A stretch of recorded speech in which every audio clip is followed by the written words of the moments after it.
Associate head coach Michael Fly coming over to join us here in the post game. And, well, Coach, we got a special guest joining us here tonight as well, if he wants to make his way over to join.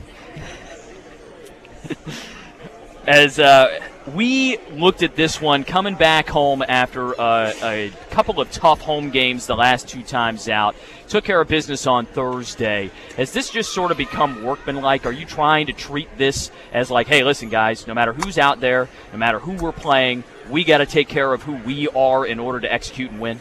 Yeah, absolutely. I mean, obviously, we were frustrated as a group dropping two at home. You know, this is not a place that we're used to not playing well or losing. But we just talked about in the locker room, you know, you win 7 straight and you start feeling real good about yourself sometimes. So absolutely. As hard as those two were, and we felt like those were both very winnable games for us, sometimes you need to learn those lessons now and not in March. And so it's a long season. You know, we just passed the halfway point. Those are both really good teams. So we learned from both of those, and now it's just, you know, not to be too coach speak-like, but it's one at a time now. Try to win the next one, and then we'll go from there. Coach, good job. Tonight.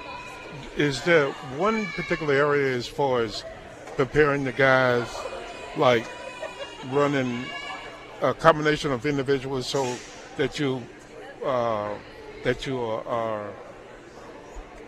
allowing your guys to get the rest, a combination where you resting guys, bringing them in? Yeah, that's one thing. You know, when we went back and watched the FGCU game specifically, we didn't play as many guys as we normally play. And, you know, even though we felt like we had a chance to win it at the end, we talked about as a program and as a staff, we think our strength is in our numbers. So we're trying to rotate a bunch of bodies, trying to keep guys fresh, you know, let guys get 4-minute stretches, maybe 6, but trying to play a bunch of different guys, so hopefully guys are fresh enough that they're able to perform at their peak level. How often have you been hugged while you've been doing post-game? That might be the first dad yell in the headphones that I've had. He was a little younger when I did this a lot. Tremendous. This group has seen the young guys grow a lot here as of late. Chris Arias has started the last 2 games and has been really big late in games, you know, being confident shooting. Kent Jackson's giving a good minutes off the bench as well. How much have you seen those guys grow, and why have they been able to kind of capitalize on these opportunities? Yeah, that's all credit to Coach Mincy, to be honest with you. He talked a lot in the non-conference. You know, sometimes as coaches, you know, you want to keep your quote-unquote best players or oldest players on the floor, and sometimes you get nervous when younger guys are out there. And we had a couple of games early in the year where we looked back, you know, kind of like the FGCU game, and said, hey, we probably should have played those younger guys. And so he talked about all through the non-conference, hey, let's play the young guys. Even when Enrico was healthy, we were trying to play all 3 of those guys, knowing that they were going to help us win conference games. So that's all credit to Coach Mincy and him thinking about the future during the non-conference. Just an outstanding job tonight, coaching. Is there any particular thing are you guys kind of looking forward to preparing for the postseason play?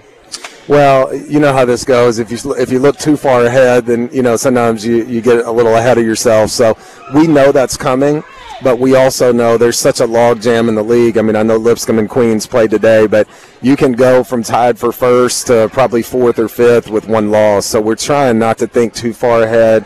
Obviously, that's coming at some point, but we've got a lot of work to do before we get to that point. Well, and that work starts with 4 consecutive road games now, Coach. So hopefully you guys are getting your rest, you're ready to go, and you got a big week ahead of you. Congrats on the win here tonight, and we're looking forward to the next one. Thanks so much, guys. Appreciate both of you. All right. He is Associate Head Coach Michael Fly joining us here in the post-game as Jacksonville prevails 73-64 over Bellarmine tonight. Artists